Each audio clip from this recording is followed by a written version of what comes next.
Let me ask you something before we begin. What if I told you that the life you dream about, the one with freedom, impact, wealth, and peace, isn't hiding behind some massive breakthrough you're waiting for? What if it's hiding inside today? Inside this very ordinary, unremarkable, forgettable Tuesday? Most people are waiting for a lightning bolt. They're waiting for the big moment, the big opportunity, the big decision that changes everything. They imagine their transformation arriving the way a storm arrives, suddenly, dramatically, impossible to miss. But here's the truth nobody tells you early enough in life. The big moment is a myth. It's a lie we tell ourselves to excuse the fact that we didn't do the small thing today. It's easier to wait for lightning than to pick up a shovel. And so people wait. They wait for years. Some wait for decades. Some wait their entire lives, watching the calendar turn, always expecting that next month, next year, next chapter will finally be the one where everything begins.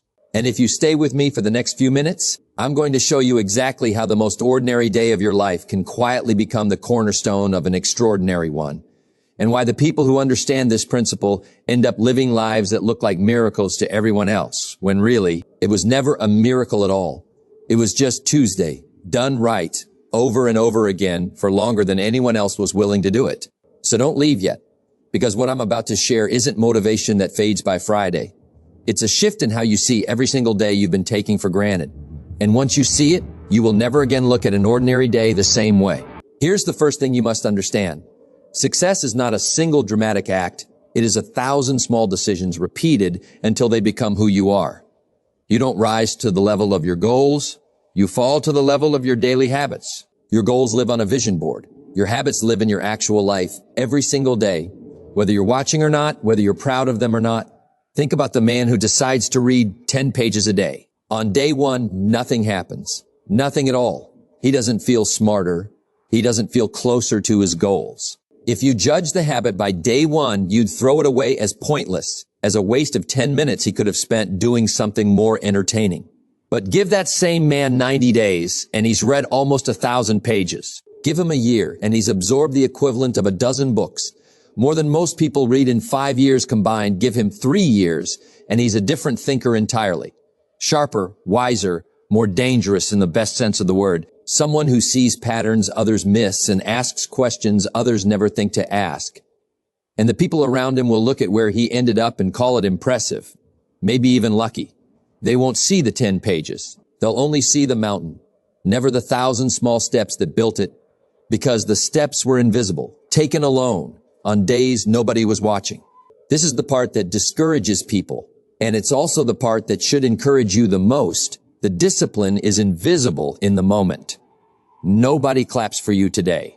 Nobody sees the version of you that showed up when it would have been so easy not to. But it is undeniable over time. Every single time. That's not motivation. That's mathematics. Small things repeated become large things. Always have. Always will.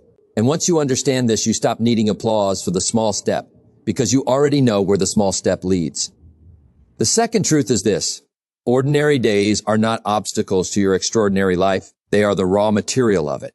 We've been trained to believe that ordinary days are something to get through, something to survive on the way to the real moments of our lives, the graduation, the wedding, the launch day, the big win. But that thinking is exactly backwards. Ordinary days aren't the waiting room before your extraordinary life begins. They are the construction site where it's actually being built, brick by brick, while most people are still waiting for the blueprint to arrive. There is no separate secret entrance to the extraordinary. The only door in is through the ordinary. Walk through again and again, sometimes for years before anyone else even notices. Think about it this way. Nobody hands you a finished cathedral. A cathedral starts as a pile of stone, a stretch of dirt, and a handful of workers showing up on a plain, forgettable morning, doing work that looks like nothing when you photograph it. If you visited that construction site on day 40, you'd see nothing worth capturing. Just labor, just repetition, just people doing the same unglamorous tasks they did the day before. But that unremarkable day 40 is exactly as necessary as the day the cathedral is unveiled to the world, exactly as necessary as the ribbon cutting, exactly as necessary as the moment everyone finally looks up and gasps. Skip enough of those ordinary days, and there is no cathedral at all. Just an empty lot and an excuse. This is why chasing shortcuts is so dangerous. It's not just that shortcuts rarely work. It's that they're built on a false premise. They assume the middle is optional. It isn't. The middle is the whole project. Every fortune ever built, every book ever written, every body ever transformed, every business ever scaled, all of it happened during stretches of time that felt like nothing was happening. Stretches that would have looked from the outside indistinguishable from failure. So the next time your day feels too plain to matter, too routine to count, remember, you're not stuck outside the extraordinary life, forced to wait until conditions improve. You are standing right in the middle of it, laying brick, whether you can see the shape yet or not. The third truth is about self-discipline. Motivation gets you started, but discipline is what keeps you going after the motivation is gone. Motivation is a beautiful thing. It floods you with energy. It makes the goal feel real. It gets you up early and keeps you up late for a while. But motivation was never built to last. It's a spark, not a fuel source. It shows up big and loud in the beginning, and then, without warning, it quietly leaves the room, usually right around the time the real work begins. And when it leaves, most people leave with it. That's the moment where dreams quietly die. Not in a dramatic collapse, but in a slow fade nobody even notices happening. A gym membership that stops getting used, a manuscript that stops getting written, a business plan that quietly gathers dust in a drawer. Discipline is different. Discipline doesn't ask how you feel. It doesn't check the weather of your emotions before it goes to work. It shows up on the day you're tired, the day you're uninspired, the day nothing about the goal feels exciting anymore, the day it would be so easy to tell yourself tomorrow and mean it just enough to believe the lie. And here's the part that matters most. Anyone, absolutely anyone, can act when they feel motivated. That takes no special character at all. The real test, the one that actually determines the outcome of your life, is what you do on the day you don't feel like it. Picture two people who both start a business, both start a fitness plan, both start writing a book on the exact same day with the exact same excitement, posting about it, telling their friends, feeling unstoppable. 90 days later, one of them is still showing up, even though the thrill is gone, even though it's harder than they expected, even though nobody's cheering anymore. The other quietly stopped weeks ago, waiting to feel motivated again before they continue. That waiting will last forever, because motivation doesn't return on command. It has to be manufactured through action, not the other way around. Discipline is what bridges the gap between the day you start and the day you succeed. And that bridge only holds if you keep walking across it, especially when nobody's watching, especially when it would be so easy to quietly step off. The fourth truth is about your standards. You don't need more time. You need higher standards for how you use the time you already have. I want to challenge a belief you may be carrying without even realizing it. I just don't have enough time. That belief is rarely true, and it's worth examining honestly. Everyone alive is handed the exact same 24 hours, not more, not less. The billionaire gets 24 hours. The single parent working 2 jobs gets 24 hours. The person who built an empire from nothing and the person who's been stuck in the same place for a decade, same 24 hours, no exceptions, no bonus hours handed out to the deserving. So if the hours are identical, the difference can't be time. The difference has to be something else entirely. Standards. 2 people can be given the same day, and one will spend it drifting, scrolling, complaining, waiting for tomorrow to feel more inspired than today, letting the hours dissolve without ever noticing they're gone. The other will take that same stretch of hours and build something with it, a skill, a relationship, a business, a body of work that outlives the day itself. The hours didn't favor either of them. The standard each one held for how those hours should be spent made all the difference. Low standards will happily accept a wasted day, will barely register it as a loss. High standards refuse to let a single day pass without depositing something into the future, even if that deposit is small, even if nobody else would notice it. This is why raising your standard is more powerful than finding more time, because more time given to someone with a low standard simply gets wasted more efficiently, more comfortably, with better excuses. But raise the standard and suddenly the same 24 hours starts producing results that look impossible to people who are still waiting for extra hours that will never come, because those hours simply don't exist. So stop asking for more time. It isn't coming, and it was never really the problem. Ask instead, what standard am I willing to hold myself to today in the time I already have? That single question, answered honestly and repeated daily, can quietly rebuild an entire life from the inside out. The fifth truth is about consistency compounding silently. What you do today may not show results today, but it is never wasted. It's being deposited into a future you can't yet see. This truth requires the most patience to believe because it asks you to trust something invisible.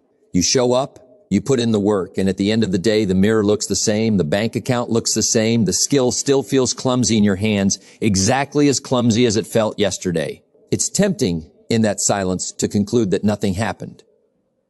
But something did happen. It just hasn't surfaced yet, and it may not surface for a long time. Growth doesn't work like a light switch. It works like a seed underground. For a long stretch of time, there is no visible sign of progress at all. No sprout, no leaf, nothing to point to and say, look, it's working, nothing to post about, nothing to prove to anyone doubting you. Anyone judging by appearances alone would assume nothing is happening down there, would assume the seed has failed or was never planted at all. But underneath the surface, roots are forming. Strength is building, quietly, invisibly, without permission or fanfare. The foundation for everything that will eventually break through is being laid in complete darkness with zero applause and zero proof for as long as it takes. This is exactly how your effort works. The page you read today, the workout you finish today, the difficult conversation you have with integrity today, none of it may change your circumstances today, but it is never wasted.